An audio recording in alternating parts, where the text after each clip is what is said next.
Welcome back. It hasn't always been easy, but Theatre Tulsa continues to provide local productions for our community, and this year is a big one. It's their 100th season. They're kicking it off this weekend with one of my favorite musicals. Joining me this morning is the Executive Director of Theatre Tulsa, Jared Kopp, along with one of the actors from the musical Something Rotten, Mark Fry, who also happens to be the Tulsa PAC Executive Director.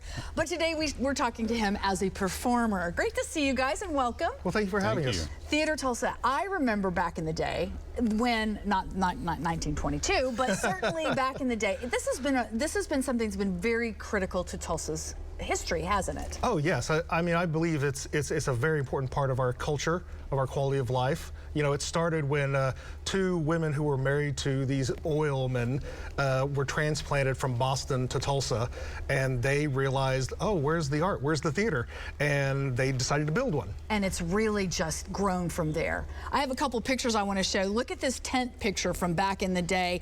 Tulsa Little Theater was the original name. I remember as a kid, and we'll show the next picture, of going to this theater and watching, I think it was All Mall and the Night Visitor. It's weird what you remember, but it transpired from Tulsa Little Theater to Theatre Tulsa. Yes, and you know what's interesting about those pictures is that in that tent, that's when Tulsa Little Theater at the time was transporting itself all over town. They didn't really have a home, and they were, you know, popping up in little theaters, little spaces, sometimes a tent on the edge of town. And then that Tulsa Little Theater at 15th and Delaware is when they found a permanent home around the 50s, 60s, and 70s, and it became a neighborhood theater for quite a while. And then now the transition to the big theater, the big stage. And this is a great relationship because, I mean, the Williams Theater is a perfect size venue for community theater. Absolutely, and you look at Theatre Tulsa, you look at some of our other local groups, we love that we have that perfect size space to be able to put on world-class shows like Something Rotten. Now, Something Rotten is what we're kicking off the new season with. Mark, tell us about the character you play. Well, I play Nick Bottom, who is a struggling writer in Shakespearean times, and it's really a mashup between 16th century Shakespeare times and 21st century musicals. And I pay a soothsayer to look into the future and tell me what the next big thing in theater is going to be. Right. And he sees a musical. And it's like, what is a musical? And what's really funny is it's not just a musical. Like, there were plays with music for, you know, since the Greeks. Yeah. It's an American musical is what he sees. Right. In England, in Renaissance England. Right. And we have, now this is just a little snippet of here. You'll know Mark's the one with the wig. That is I haven't had hair like that since 8th grade. It's awesome though. There it is right there on the left. But Shakespeare is one of my favorite characters in this, the Bard. And I won't say he steals the show, but he has such a presence.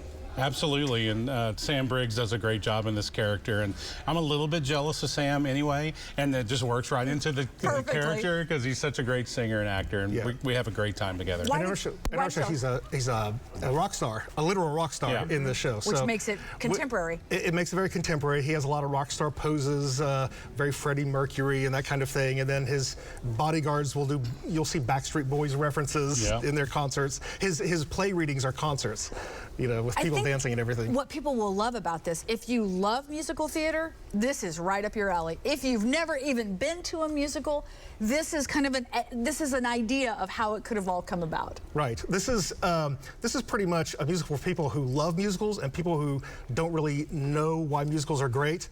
This breaks it all down for you. It shows you why it's so fun, why they're so special as a genre. It's just an amazing show for anyone. So tell us about the 100th season. What are you all doing? Well, we have a great lineup. We do 10 productions a year. And so we have 4 youth productions, 2 plays, and 4 musicals. And we just did 2 youth productions for our summer camp in July. Now we're doing our first big main stage musical with Something Rotten.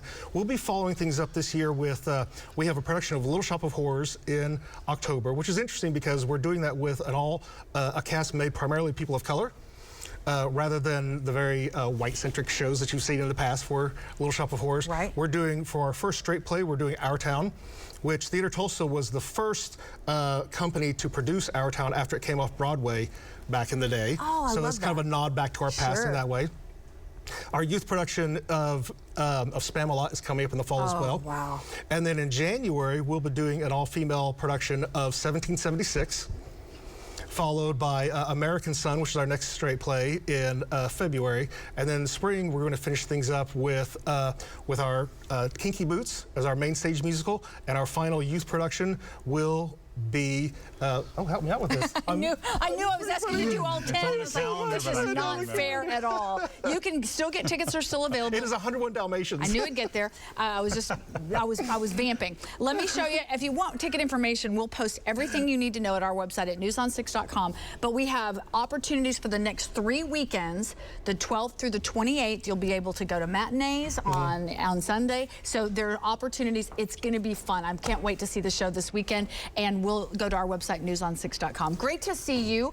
Can't wait to see you. I'm going to be at the show. Come for the hair. I'm going to be there Sunday afternoon, and I'll be, yeah. Come for the music, stay for the hair.